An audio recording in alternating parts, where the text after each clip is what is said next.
अस्सलाम वालेकुम नाज़रीन, सुनो न्यूज़ पर आप देख रहे हैं प्रोग्राम लाइव जामी में आपके साथ मोहम्मद अजमत जामी। सवाल ये नहीं है कि पाकिस्तान क्यों एशिया कप का फाइनल हारा, सवाल ये है कि कैसे हारा और मुसलसल क्यों हारा। सवाल ये है कि इस तबाही का ज़िम्मेदार कौन है।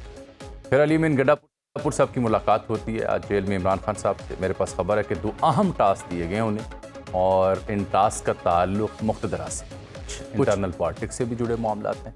ये खबर ये भी है कि he is no more in hot water, जारी रखेंगे अपनी कामकाज क्योंकि उनके ज़िम्मे बड़े अहम नौयत के टास्क लगाए गए। बैरिस्टर अकील मलिक साहब हुकूमत की जानिब से नुमाइंदगी करेंगे, वज़ीर ममलिकत हैं, और फैसल चौधरी साहब PTI के वकील हैं, सियासतदान हैं। उन दोनों से हम प्रोग्राम में बात करेंगे ना सिर्फ शमा जुनेजो साहिबा वाली कंट्रोवर्सी के ऊपर कि आखिर क्यों कर हुकूमत को वाज़ेह जवाब नहीं दे पा रही कि मोहतरमा अगर वहाँ तशरीफ़ ले गई थी तो किसकी इजाज़त से वहाँ ले गई तशरीफ़।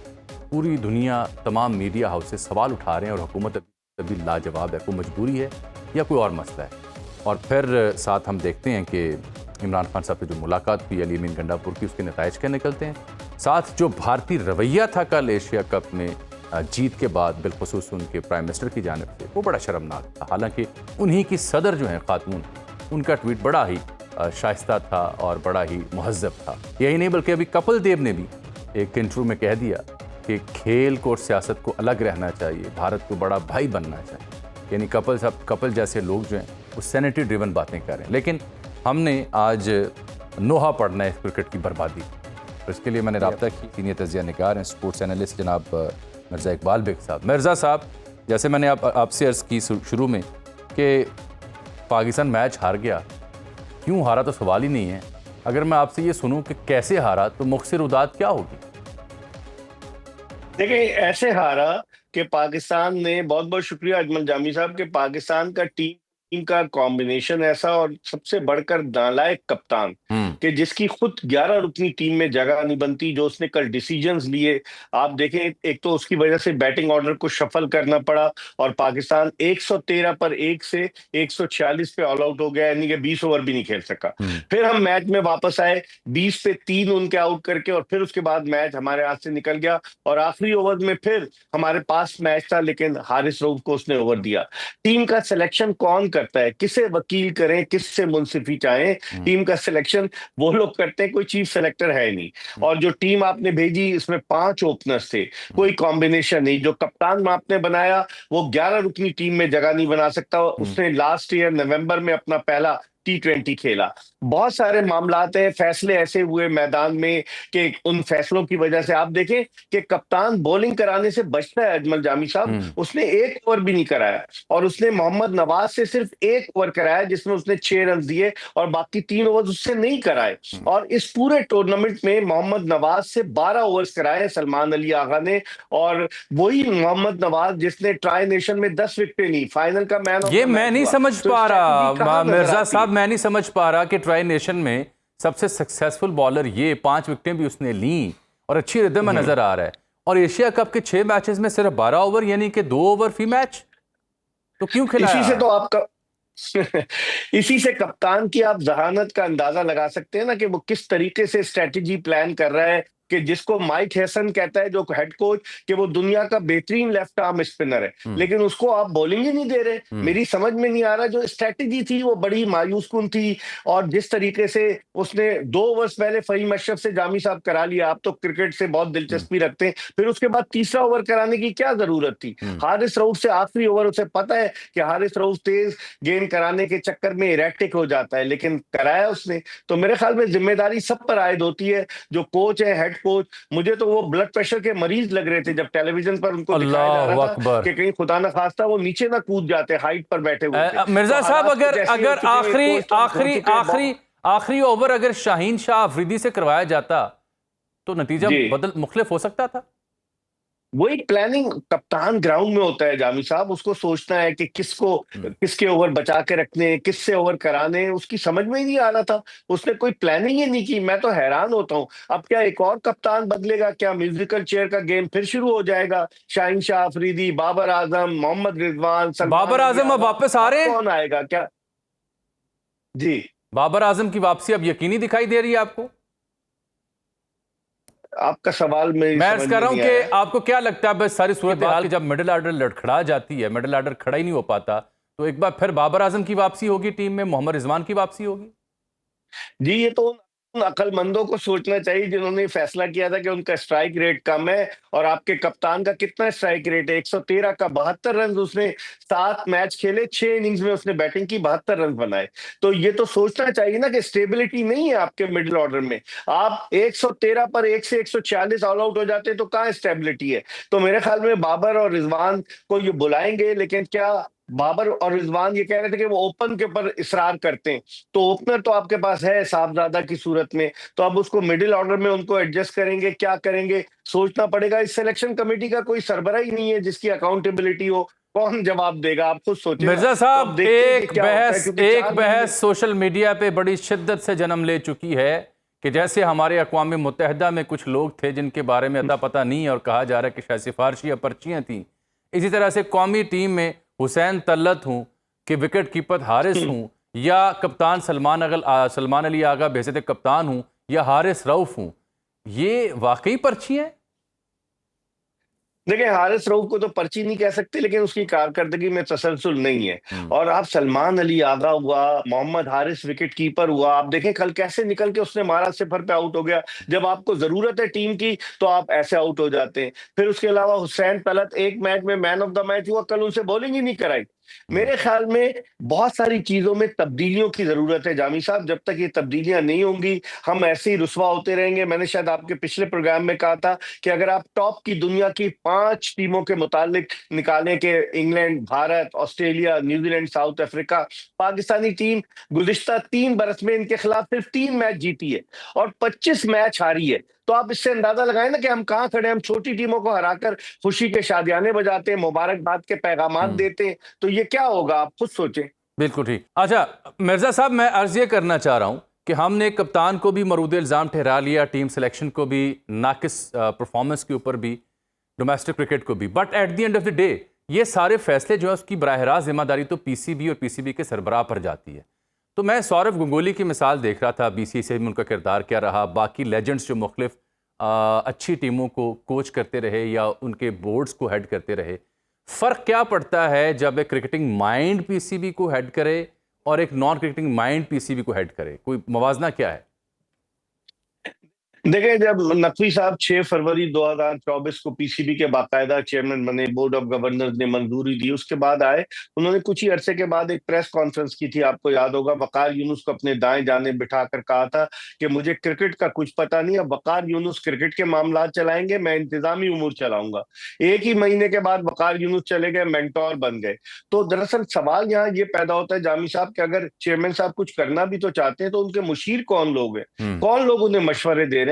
वो क्रिकेटर्स जो 50-50 लाख रुपए महाना उनसे ले लेते हैं और फिर उसके बाद वो अपना रास्ता जुदा कर लेते हैं। तो क्या होगा? मतलब मशवरे भी सही होने चाहिए, क्रिकेट की बेहतरी भी होनी चाहिए। जब चेयरमैन खुद कह रहे हैं कि उन्हें क्रिकेट का नहीं पता, तो उन्हें देखना चाहिए ना कि कौन से लोग मुल्की मफाद को जाती मफाद पर तरजीह नहीं देते, उन लोगों को लाया जाए। यहाँ तो लोग जाती मफाद को मुल्की मफाद पर तरजीह देते हैं। मेंटोर्स ने कितने प्लेयर्स निकाल के दिए, आप मुझे बताएं, इतने पैसे उन्होंने लिए। पाकिस्तान क्रिकेट कहाँ खड़ी है? डोमेस्टिक क्रिकेट का क्या हाल है? तब्दीली यही सबसे अहम नुक्ता है जहां आप पहुंचे हैं। मेरा सवाल इसी तनाजुर में अगला भी ले लीजिए। युवराज सिंह और उनके वालिद के क्रेडिट पे कई एक खिलाड़ी हैं, जैसे अभिषेक शर्मा, तो वहाँ लेजेंड्स के नाम से कई खिलाड़ी वो लेके आते हैं, ग्रूम करते हैं। मुझे ये बताएं, मेरे जितने बड़े बड़े स्टार्स हैं, चाहे वसीम अकरम हूँ, वकार यूनुस हूँ, इंजी भाई हूँ, मिसबा हूँ, मुश्ताक हूँ, सकलैन हूँ, आसिफ हूँ, शुएब हूँ, इन्होंने कोई हीरा तराश के दिया है या उसको दरियाफ्त किया, जैसे इमरान खान या वसीम अकरम के दौर में ये खुद को लड़के पिक करके ग्रूम करते थे? बिल्कुल, आपने दुखती रग पर हाथ रख दिया है कि इन्होंने कोई हीरा तो तलाश नहीं किया। ये खुद अपने आप को तराश कर, कहते हैं ना, पत्थर को तराश कर हीरा जो बन जाता है, ये वो खुद हीरे बने, लेकिन उन्होंने कोई हीरा दिया नहीं, अगर हकीकत की निगाह से देखें। क्योंकि प्राइवेटली ये कोचिंग नहीं करते कि जैसे वसीम अकरम ने टिप्स दे दी, वकार यूनुस ने टिप्स दे दी। अब इनकी मसरूफियत इतनी ज्यादा है, कमेंट्री के असाइनमेंट से दीगर असाइनमेंट देखना चाहिए। जो बड़े बड़े हमारे क्रिकेटर्स बुलंद व बांग दावे करते हैं, इनको चाहिए कि पाकिस्तान क्रिकेट को प्लेयर्स दें। आपने देखा योगराज सिंह, जो युवराज सिंह के वालिद हैं, वो पंजाबी फिल्मों में भी काम कर रहे थे, भारत की जानिब से वो एक टेस्ट मैच खेले, और उनका इंटरव्यू आपने देखा होगा कि किस तरीके से वो अभिषेक शर्मा और शुभमन गिल के बारे में बता रहे थे। लेकिन हमारे लेजेंड्स इस तरफ नहीं जाते, या तो वो पाकिस्तानी टीम का हेड कोच बनना चाहते हैं, या वो सिलेक्शन कमेटी में आना चाहते हैं, दीगर मामला पर उनकी इतनी ज्यादा तवज्जो नहीं रहती। बस इस पे हम अफसोस ही कर सकते हैं मिर्ज़ा साहब की, से एक सर्जरी की, एक बड़े ऑपरेशन की ज़रूरत है। क्रिकेट के साथ भी, क्रिकेट बोर्ड और टीम के साथ भी 25 करोड़ आवाम की बड़ी मोहब्बत है इस खेल के साथ। कहीं ऐसा ना हो कि इसका हाल भी कौमी खेल हॉकी जैसा हो जाए। प्रोग्राम में एक ब्रेक और फिर बाकी मेहमान हमारे साथ मौजूद हैं, उनकी खदमत में भी ये मौजूद रखेंगे और कुछ दीगर मामला भी इनसे ज़ेर बहस लेके आएंगे। एक ब्रेक।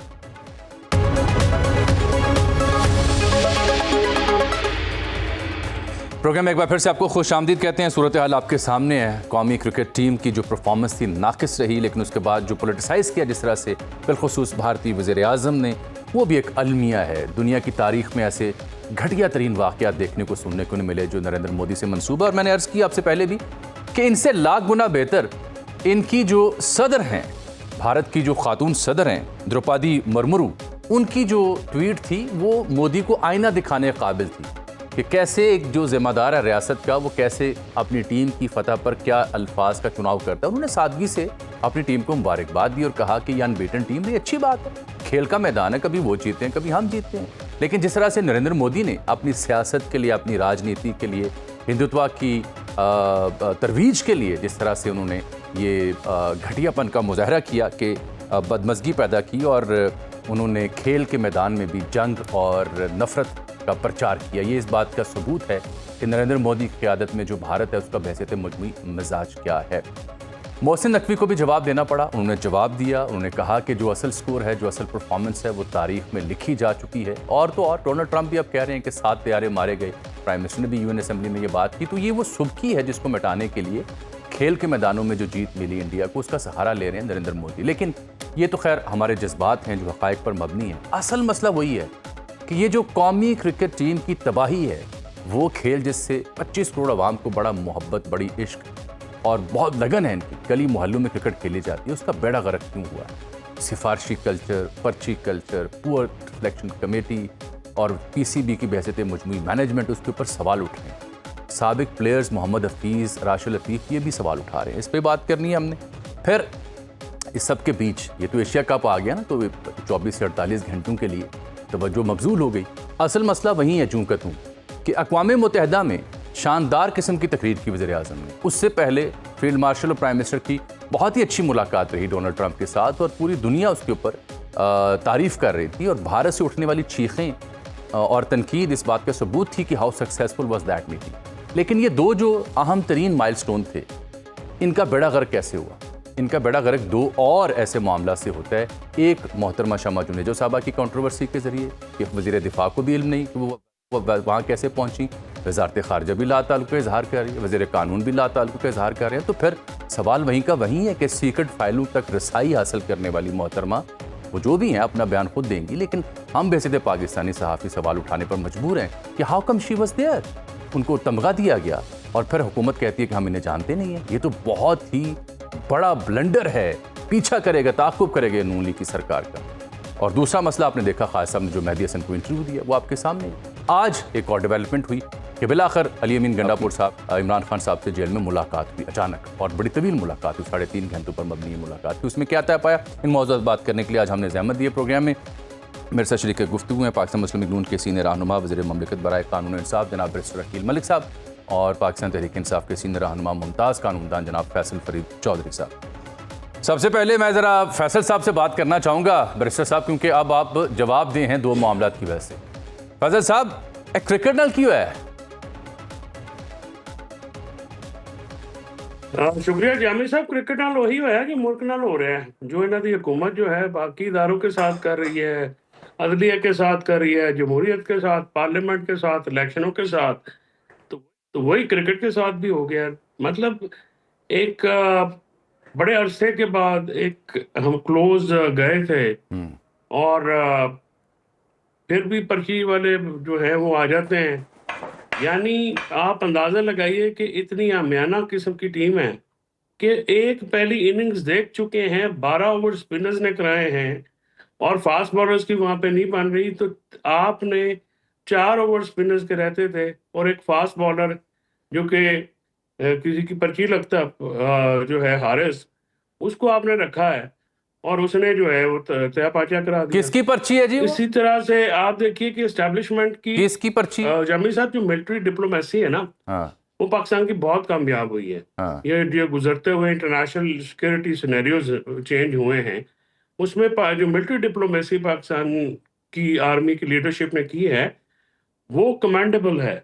लेकिन आप देखिए कि जब भी उनकी कामयाबी होती है, वहां पे ख्वाजा आसिफ साहब या इनकी हुकूमत के जो कुछ लोग हैं वो कुछ ऐसा ब्लंडर मार देते हैं कि जाती है और इनकी बेवकूफियां सामने आ जाती हैं। बिल्कुल ठीक। यानी आज हम बजाय इस पे बात करते कि जो सऊदी अरब के साथ जो मुआहदा हुआ है, जो अमेरिका के साथ आपकी बातचीत हो रही है, गल्फ के दूसरे मुल्कों के साथ जो आर्मी का डिफेंस तावन हो रहा है और उसके क्या रिजल्ट्स होते हैं, पाकिस्तान पे क्या असर होते हैं, हम डिस्कस क्या कर रहे हैं जी? वहां पे खातून हैं जिनको अपनी जिम्मेदारियों का अगर उनको ले गए थे, बाकी तो ये झूठ बोल रहे हैं, उनको एक्रेडिटेशन कार्ड्स वहां पे मिले हैं, उनको लेके गए हैं और वो खातून जो हैं वो बाकायदा ट्विटर पे पोस्टिंग कर रही हैं जी और अपने वो शेखी बिगाड़ रही हैं और उनको ये इल्म ही नहीं है ये कितना सेंसिटिव मामला है जिसपे वो मतलब उनको इन जैसे गैर जिम्मेदार खातून को लेके गए हैं और वो वहां पे जो है उन्होंने एम्बेरस किया। ख्वाजा आसिफ साहब का जिस इंटरव्यू का आपने हवाला दिया है जामी साहब, वो इंटरनेशनल जो जर्नलिस्ट हैं, उन्होंने कौन सा किसी को चैनल पे नौकरी करनी है कि आप निकलवा देंगे या आप पैमरा के जरिए उनकी जुबानबंदी करा देंगे? क्योंकि वो तो आजाद लोग हैं। जो उन्होंने इंटरव्यू दिया और जो ब्लंडर ख्वाजा आसिफ साहब ने मारे, क्या ख्वाजा आसिफ साहब की ज़हनी हालत ऐसी रह गई है कि उनको इतनी जिम्मेदार पोजीशन पर रखा जाए? यानी एक जिद जो है उसके ऊपर ये मुल्क चलाया जा रहा है। इसी तरह मोहसिन नकवी साहब की कोई कैपेबिलिटी, कोई कामयाबी टीम के मेंबरान समेत ऐसी है कि उनको इन ओहदों पे लगाया जाए। यानी एक अजीबो गरीब नेशनल एम्बेरसमेंट है ये सारे लोग जिनमें कोई चले अकील साहब की अब जवाब भी ले लेते हैं ना। अकील साहब, ये तो एक ही वन गो में सब बड़ी लंबी चौड़ी चार्जशीट कर दी है। इससे पहले कि आप वन बाय वन उनका जवाब दें, मेरा आपसे सवाल यह है कि बहसीत पाकिस्तानी, बहसीत आम शहरी, क्रिकेट का जो हाल कल हुआ और जो एशिया कप में बिलखुसूस देखने को मिला, दिल तो आपका दुखा होगा। शायद आप तनकीद ना कर सकें लेकिन दिल तो आपका दुखा है।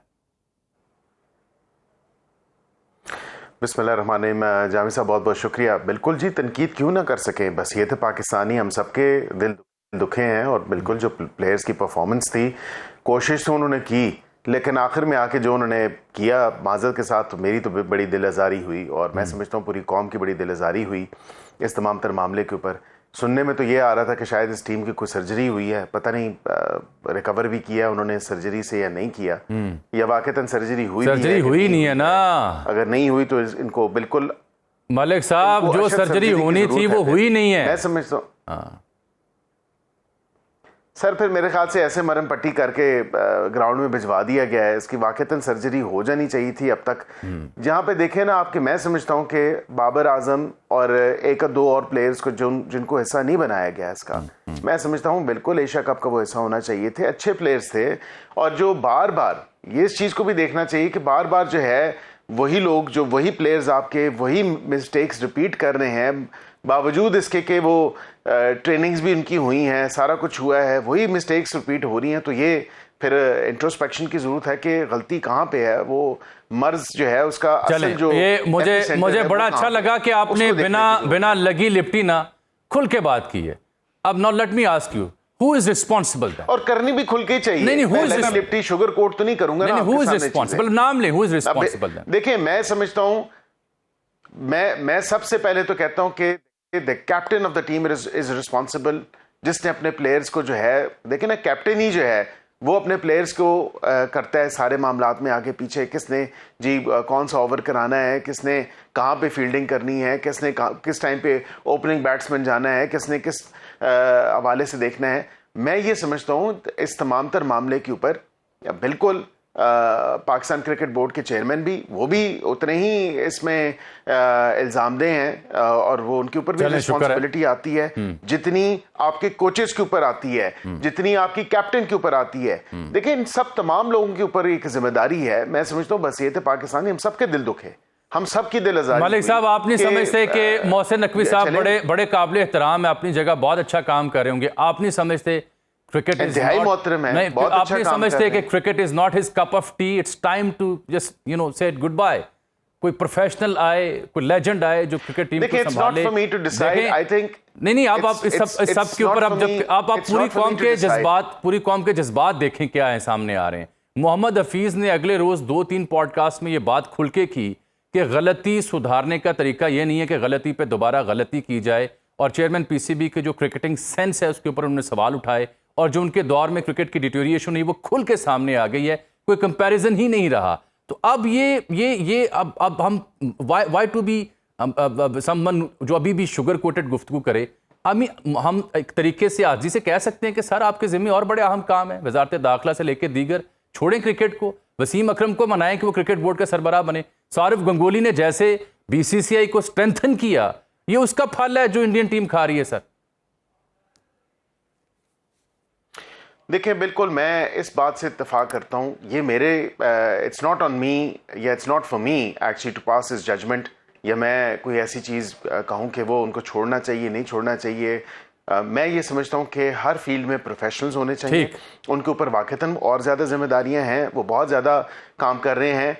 ये काम भी जो पाकिस्तान क्रिकेट बोर्ड का काम है, ये बिल्कुल एक फोकस रह के आप क्रिकेट की जो एक बैकग्राउंड होता है वो चीज़ें समझने का, if anything I think a former cricketer should be placed here, because obviously एक नेशनल इंटरेस्ट की बात है, और ये इसमें किसी की दिल आज़ारी नहीं होनी चाहिए कि कोई किसी को क्या को मशवरा दे रहा है। बस ये तो कौम और मैं नेशनल कौम, मैं समझता हूँ कि हमें हर फील्ड में प्रोफेशनल्स रखने चाहिए, और cricket is one of them, और हॉकी और दीगर जितने भी हमारे खेल हैं, हम इन तमाम खेलों में प्रोफेशनल्स लाने चाहिए। कोचेस ज़रूर मौजूद हैं, बट डायरेक्शन भी तो उनकी दुरुस्त होनी चाहिए। मैं इससे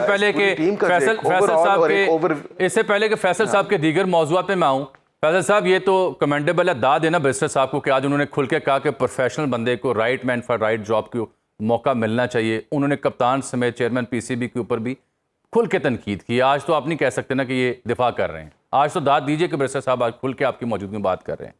जॉय साहब। जामी साहब, बैरिस्टर कील की अप्रोच बहुत अच्छी है, मैं बहुत अप्रिशिएट करता हूँ, और लगी लपटी नहीं रखते हमेशा। ये चाहे वो वकला की गिरफ्तारी हो, साफियों की गिरफ्तारी हो, हमारे लोगों की, तो he speaks his heart out, और वो कभी भी ऐसी लगी लपटी नहीं रखते। तो आई मीन सियासी अफकार जो हैं वो अपनी जगह होते हैं, लेकिन जो किसी भी चीज़ अच्छी बात है उसको तो अप्रिशिएट करना भी बनता है। और मैं बैरिस्टर कील का मदाह हूँ, बहुत ही हमेशा बेहतरीन इनकी मौजूदगी में बड़ी सीरियस गुफ्तगू होती है और सरासल गुफ्तगू भी होती है। जहाँ तक बात है ना जामी साहब, देखिए एक सिनेरियो होते हैं, जैसे अकील साहब ने भी जिक्र किया, आपने भी इस पे इशारा किया। अब पीसीबी का जो चेयरमैन है, अगर वो सिर्फ अपने स्टाफ को या उन लोगों के साथ जिन्होंने उसकी वजारत आला में काम किया या अपने साफी दोस्तों को नवाजने के लिए सिर्फ चेयरमैन रहना चाहता है, अच्छा ज़रा हम तो राय दे सकते हैं, हम तो एक ओपिनियन का, इसमें जो एक प्रोफेशनल आदमी आप लगाएं, फॉर्मर क्रिकेटर हो या फॉर्मर कोई भी जो बंदा हो, देखिए वो जब आप आके आप देखिए ना कि बाबर आजम और रिजवान को निकाल के आपकी बैटिंग लाइन अप है क्या, बेड़ा गर्क हो गया, आपका मिडिल ऑर्डर बिल्कुल क्लैप्स कर देता है। 6 ओवर में 28 रन बनाए आपने, 8 खिलाड़ी आउट हो गए। वही मैं कह रहा हूँ। और जो आपने जो कोच रखा हुआ है या सिलेक्टर, जो चीफ सिलेक्टर है, वो एक चैनल की टीम का वो चीफ सिलेक्टर है, वो उधर रहा है, मतलब आकिब जावेद को बहुत बड़ा खिलाड़ी तो कभी भी नहीं रहा। हाँ ठीक था, वो टीम बहुत मजबूत थी हमारी 92 में, इमरान खान साहब थे, और वो कभी भी ऐसा बंदा नहीं था कि जिसको आप कहें कि जिसकी समझ बूझ इमरान वसीम अकरम की तरह हो, या आप जो लेटेस्ट क्रिकेट होते हैं उनको तो समझ ही नहीं है इस बात की। और तीसरी बात जो मुझे ये समझ में नहीं आती कि ये इन लोगों को अपने गुस्से निकालने के लिए अपनी पुरानी जो ये छोटे लोगों का काम होता है कि जी अपनी पुरानी खुनस निकालनी है, जब आप ओहदा मिले आप फना को निकाल दें, फना को निकाल दें। यार कोई अकल का काम करो। बिल्कुल आप ठीक। पाकिस्तान की टीम बना रहे हो या अपना मोहल्ले की क्रिकेट टीम इस तरह से नहीं बनती। चलें, अब और ये तो क्रिकेट जो क्रिकेट है की वो कहानी एक थी ना, हमारा इससे अगली कहानी थी कि मेरिट की बात बैरिस्टर साहब भी कर रहे हैं, आप भी कर रहे हैं, पर्ची की निशानदेही आप भी कर रहे हैं, शायकीन क्रिकेट भी कर रहे हैं। तो ये मेरिट अक़वाम मुत्तहिदा में जो वफ्द गया वहाँ कहाँ था? उस सिलसिले में हमारी भी कुछ खोज है, मालूमात हैं, वो बयान करते हैं। बैरिस्टर अकील साहब से बिलखुसूस पे बात करेंगे छोटी सी ब्रेक के बाद। वेलकम बैक नाज़रीन। जैसे कि हमने प्रोग्राम में बार बार ये बात की है कि फील्ड मार्शल और प्राइम मिनिस्टर की जो मुलाकात थी डोनाल्ड ट्रंप साहब से, फिर अक़वाम मुत्तहिदा में जो तकरीर थी, फिर पाक सऊदी मुआहिदा था, पाकिस्तान का जो बढ़ता हुआ किरदार है, अभी उस पर गुफ्तगू होनी थी, उसके मेरिट्स पे बात होनी थी। बड़ा फ़ख्र हो रहा था पाकिस्तान की डिप्लोमेसी के ऊपर, लेकिन बीच में ये जो दो मसाइल आए, मोहतरमा शमा जुनेजो की सूरत में, ख्वाजा साहब के इंटरव्यू की सूरत में, इसके ऊपर भी बात करने की ज़रूरत है, क्योंकि ये दो मामलात ने बड़े मामलात को उनके ऊपर हावी हो गई। ये मामला मुसलसल सोशल मीडिया पे लेके, ये सोशल मीडिया की सिर्फ आवाज़ नहीं, आप किसी भी बड़े प्लेटफॉर्म को देख लें, BBC से लेके डॉन से लेके हर बड़े अखबार में, हर बड़े इदारे में इसके ऊपर बात हो रही है। क्योंकि ये शेयर एम्बैरेसमेंट है कि जब मेरे मुल्क का वज़ीर दिफा कहे कि मेरे पीछे बैठी खातून को मैं नहीं जानता, और सोशल मीडिया उन्हीं के साथ खड़ी तस्वीर लेके सामने रखे कि जनाब आप जानते हैं, और फिर उसी खातून को आपने तमगा भी दिया हो, उसने कारकर्दगी का या जो भी तमगा आपके बस में था देने के लिए। सो ये कैसे हुआ? एक एटमी मुल्क, उसके सरबराहान ममलिकत वहाँ मौजूद हैं, और एक खातून के बारे में इजहार लाताल्लुक़ की दफ्तर खारजा भी कर रहा है, वज़ीर दिफा भी कर रहे हैं, और वो खातून करिए मुझे तो वज़ीर आज़म ने नॉमिनेट किया था। बैरिस्टर अकील मलिक साहब, काफ़ी वक्त गुजर चुका है, 3-4 दिन गुजर गए हैं, अभी तक क्या हुकूमत को समझ नहीं आ सकी कि ये मोहतरमा कैसे गई? डॉन अखबार में बाकिर सज्जाद साहब की स्टोरी है, जो कहते हैं कि एक सीनियर सियासतदान, नाम नहीं उन्होंने लिया, उनके कहने पे आखिरी मौके पे इनको वक्त का हिस्सा बनाया गया। मोहतरमा खुद अपने ट्वीट में कह रही हैं कि मैं वज़ीर आज़म से कई महीनों से उनके साथ काम कर रही हूँ, पाक भारत जंग के दौरान मेरे पॉलिसी ब्रीफ्स, एडवाइसेस और पॉइंट सब कुछ रिकॉर्ड का हिस्सा है। मुझे वज़ीर आज़म ने UN की तकरीर लिखने का टास्क दिया और ख़ुद वफ्द का हिस्सा बनाया। सर, कौन किससे झूठ बोल रहा है? सर, ये क्या मजाक है? देखिए, बड़ा एक सीरियस मामला है, और मैं इसमें ये ज़रूर कहूँगा कि वज़ीर आज़म के दफ्तर से, और मैंने मतवाते तौर पे ये एक मौक़िफ़ लिया है। मैंने ओवर द वीकेंड भी जब मेरे से ये सवाल पूछा गया तो मैंने कहा कि वज़ीर आज़म के दफ्तर को जो है इसमें वजाहत करनी चाहिए और वहाँ से क्लैरिफिकेशन आनी चाहिए। अलेजिडली उनके जो ट्विटर अकाउंट से जो वजाहत आई है इस तमाम तर सिचुएशन के बाद, तो उन्होंने कहा है कि मैं वज़ीर आज़म के साथ काम कर रही थी और उन्होंने ही मुझे डेलीगेशन का हिस्सा बनाया। तो मैं ये समझता हूँ जामी साहब कि वज़ीर आज़म ऑफिस को, जो प्राइम मिनिस्टर्स ऑफिस है, PMO ही डेफिनेटली इसको क्लैरिफाई कर सकता है, क्योंकि फॉरेन ऑफिस की एक स्टेटमेंट वो आपने भी देखी, मैंने भी देखी, जो एक्स पे आई, उसके साथ जो ख्वाजा साहब की स्टेटमेंट है वो भी मैंने देखी। और ऐसी बात नहीं है, आजकल तस्वीरें जो हैं वो वाज़े तौर पे नज़र आ रही होती हैं, और जो तस्वीरें खिंची हुई गई थी और जो पहले की तस्वीरें थी, आज की तस्वीरें हैं, आज से मुराद के जो उस इवेंट की, जिस इवेंट पे कहा जा रहा है कि मुझे नहीं पता मेरे पीछे कौन बैठा था, उस इवेंट की तस्वीरें भी आ चुकी हैं, और उस पर बड़ा एक लंबा चौड़ा उन्होंने अकाउंट भी दिया है कि हम 40 मिनट गालबन इंतज़ार करते रहे, अकॉर्डिंग टू शमा जुनेजो साहिबा, के हम इंतज़ार करते रहे और चाय भी पी और गाड़ी में भी इकट्ठे बैठ के गए, सो ऑन सो फोर्थ। ये डिनाई नहीं करनी चाहिए चीज़ें इस तरह। वो वफ्द का हिस्सा थी, अगर वज़ीर आज़म ने उनको वाक़तन वफ्द का हिस्सा बनाया है तो ये वज़ीर आज़म का दफ्तर ही क्लैरिफाई कर सकता है, क्योंकि मैं उस वफ्द का हिस्सा नहीं था, मैं वहाँ पे मौजूद नहीं था, तो मेरे इल्म में तो ये बात नहीं है। लेकिन ये डिनाइबिलिटी नहीं होनी चाहिए किसी भी इतराफ़ से, बिकॉज आप एक डेलीगेशन का जब हिस्सा होते हैं, at least on all the delegations that I have been on, हमें पता होता है कि डेलीगेशन में कौन कौन जा रहा है, कौन कौन आया है, किसका क्या रोल है, किसका क्या टास्क है, किसकी क्या जिम्मेदारी लगाई गई है, तो ये पता होता है आपको। ये तो ऐसे आंखों पे उंगलियां रखने वाली बात है या आंखों पे पट्टी रखने वाली बात है कि मुझे मालूम नहीं या मुझे पता नहीं। ये तो मैं समझता हूँ कि ऐसा नहीं होना चाहिए और उसको क्लियर होना चाहिए। ये एक एम्बैरेसिंग सिचुएशन है तमाम तर लोगों के लिए, और उनको बिल्कुल चाहिए कि ये इसको क्लियर होना चाहिए। वो अगर वो इस चीज़ को क्लेम भी कर रही हैं तो उनके इस क्लेम को भी कम से कम जो है फिजल आउट होना चाहिए कि क्या सच है, क्या झूठ है और हकीकत क्या है। फैसल फरीद साहब, आपको कोई समझ आ रही है? एक बड़ा इस्लामी मुल्क, न्यूक्लियर मुल्क, जो अभी रिसेंटली मेसी के फ्रंट पे ऊपर जा रहा है और ये कंट्रोवर्सी ले डूबी है, मुसलसल एम्बैरेसमेंट का बायस बन रही है। वज़ीर दिफा के मल्टीपल ट्वीट्स हैं उनके साथ इंटरेक्ट करते हुए।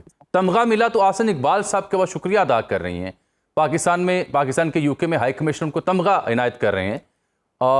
जब फलों का मौसम आया तो मैंगो डिप्लोमेसी के फल भी उन तक पहुँचे और वो एयरफोर्स 1 में बैठी, वो तकरीर लिखने का दावा कर रही हैं, सीक्रेट फाइलों तक एक्सेस के ऊपर ट्वीट कर रही हैं और मेरे मुल्क का वज़ीर दिफा कह रहा है मैं इन्हें जानता नहीं, हालांकि मल्टीपल ट्वीट्स और तस्वीरें उनके साथ मौजूद हैं, अहले खाना के साथ मौजूद हैं और वो फिर उसमें यूएनएससी के इजलास में पीछे बैठी भी हुई हैं। Does it make any sense जो अभी तक हुकूमत का इस पर रद्द-ए-अमल और वजाहत है?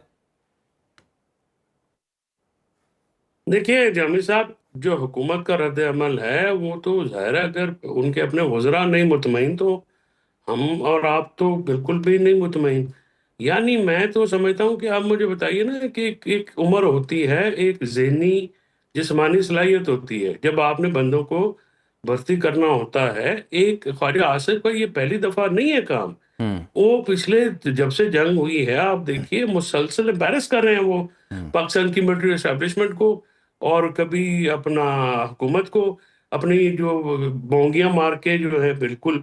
And I think he has lost it, कि वो तो उम्र के उस हिस्से में पहुंच गए हैं जहाँ पे उनको बिल्कुल घर में आराम करना चाहिए और एनएडआर की सीट वापस करनी चाहिए। I am sorry to say कि if he is a defence minister and that is our choice, I think it's a purest choice available lot में। कोई और बेहतर आदमी नहीं है जिसको आप लगा सकें। यानी एक शख्स उठता है और वो हमेशा अपनी बदजबानी से, अपनी नाहली से, अपनी कम अकली से ऐसी बात कर देता है कि जो असल जो है चीज़ें उनसे तो जो हटा के कंट्रोवर्सीज बना देते हैं। यानी एक चीज़ होती है ना, कोई एक रिस्पॉन्सिबिलिटी, और आप नेशनल एम्बैरसमेंट कॉज कर रहे हैं सबको। नहीं चले फैसल साहब, आप मेरा ख्याल है आपका ज़ाती नुक्ता नगाह किसी की उम्र या ज़हनी हालत के ऊपर तो हम तबसरा नहीं कर सकते, लेकिन मेरा कंसर्न ये है, मेरा कंसर्न सर ये है, मेरा कंसर्न ये है कि let's put him aside for a while, let's put him aside.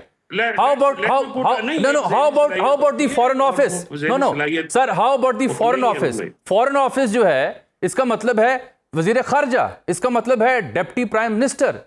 तो फॉरेन ऑफिस में जब ये डिनाई कर रहा हो तो मैं किससे सवाल करूं जी? वजीर दिफा ने तो कर दी तरदीद कि मैं नहीं पहचानता। बोलते हैं सारे, झूठ बोलते हैं, अवाम को गुमराह करते हैं।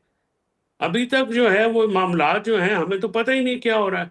जब मैं ये कहना चाह रहा था, जब आप इंडिया के खिलाफ या दुश्मन के खिलाफ रिस्पांस देते हैं तो हम आपकी मोहब्बत में नहीं, हम मुल्क की मोहब्बत में आपके उस पे हमने करना होता है। हम उसमें ज़ाहिर है हमारा एक नेशनल रिस्पॉन्सिबिलिटी है being a citizen of Pakistan, कि हमने हिंदुस्तान की जो वो तो बिल्कुल ही इंतहाई घटिया और मतलब रांधा दरगाह लोग हैं जो इस किस्म की हरकतें कर रहे हैं, मोदी और उसकी पार्टी। और वो चलिए अब मेरे पास चूंकि वक्त कम है, जरा सियासी मौजू पे भी मैं आपकी टेक ले लूं, फिर बैसर साहब के पास जाना है। ये खैर हुई है आज गंडापुर साहब के लिए दरवाजे खुल गए जनाब, उनकी तो मुलाकात नहीं हो पा रही थी, 3.5 घंटे की मुलाकात। फैजल साहब क्या खबर अंदर की, क्या तय पाया? सर अभी मेरी बात नहीं हो सकी थी, वो सीएम भी बिजी थे और अभी उनका एक ऑफिशियल जो वहाँ पे जनरल सेक्रेटरी है उसने तो कोई और बात की है और अभी अली अमीन ने इसके ऊपर कोई बात नहीं की। लेकिन मेरा ज़ाती ख्याल ये है कि इस मुलाकात में जो खुशगवारी का अंसर कम होगा, अच्छा, ना खुशगवारी का अंसर ज़्यादा होगा। अच्छा। मैं इससे ज़्यादा बात नहीं करूँगा। ठीक, अपनी देखो ना बैरिस्टर साहब चेक करो, अपनी बारी आई तो कहते इस पे ज्यादा बात नहीं मैं करूंगा, है ना? आपकी बारी आती है तो कहते हैं बात नहीं करते। लेकिन बैरिस्टर साहब आपने भी तो कमाल कर दिया। मेरी लड़ाई करानी हर वेले नहीं मैं लड़ाई नहीं करवा रहा, जो अपनी बारी आती है तो कह देंगे इस पे ज्यादा मैं बात नहीं कर सकता। और बैरिस्टर साहब को आप कहते हैं कि वो चेयरमैन पीसीबी से लेके आप कह रहे हैं कि बैरिस्टर साहब चेयरमैन पीसीबी से लेके और शमा जुनूजी वाला मसला इसी प्रोग्राम में हल करके उठे हैं जी। चलें, अच्छा बैरिस्टर साहब ये तनकीद थी कि हुकूमत मिलने नहीं देती, आज खैर हुई है, हुकूमत ने बड़ी दरियादिली का मुजाहरा किया, दरवाजे खुल गए जनाब, गाड़ी अंदर गई, 3.5 घंटे की मुलाकात, 2 घंटे की। देखिए जामी साहब, बात यह है कि ये गिला और रहा है या शिकवा था कि मेरी मुलाकात नहीं होती, हालांकि पहले भी किसी ने को मना नहीं किया उनको मुलाकात करने से, वो खुद ही अवॉइड शायद करते थे मुलाकात करने से। और आज मेरे ख्याल से जो वो कहते हैं सूद समेत जो टाइम था वो तमाम तर टाइम जो है उन्होंने कंबाइन किया, और पिछली जितनी मुलाकातें एलिजिडली जो कहते हैं हुकूमत नहीं करवाती, जो शायद वो खुद नहीं करना चाहते थे, आज वो सारा टाइम जो पिछली मुलाकातों का था वो उन्होंने जोड़ जाड़ के जो है 3.5 घंटे लगाए। क्या गुजारिशात पेश की ये अब मेरे इल्म में तो नहीं है। मैं ये समझता हूँ कि कुछ सरजनिश भी हुई होगी, जाहिरी बात है।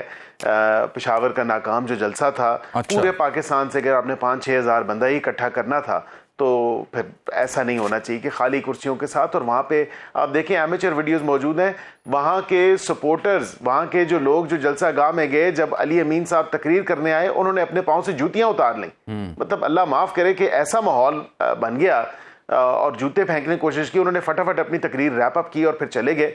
तो ये सरजनिश तो हुई होगी। एक नाकाम पावर शो जो कहना चाह रहे थे कि हम पावर शो करेंगे और वो नाकामी में बदल गया, जो असल हकीकत है। मैं तो ये थ्रू एंड थ्रू कहता आया हूँ कि बनियान मरसूस के बाद, मार्का हक के बाद ग्राउंड रियलिटीज़ यकसर तब्दील हो चुकी हैं और मुख्तलिफ हैं। शायद अगर पीटीआई वाले ये समझते हैं कि उनके पास बहुत ज़्यादा एक पॉपुलिज्म या पॉपुलर सपोर्ट जिसका वो दावा करते थे, वो अब ग्राउंड पे मौजूद नहीं है। अच्छा, बहुत बहुत शुक्रिया जनाब बैरिस्टर अकील मलिक साहब और जनाब चौहद साहब, आपने हमें आज प्रोग्राम में वक्त दिया। नाज़रीन, आज के प्रोग्राम में इतना ही। आपसे मुलाकात कल, तब तक के लिए अल्लाह।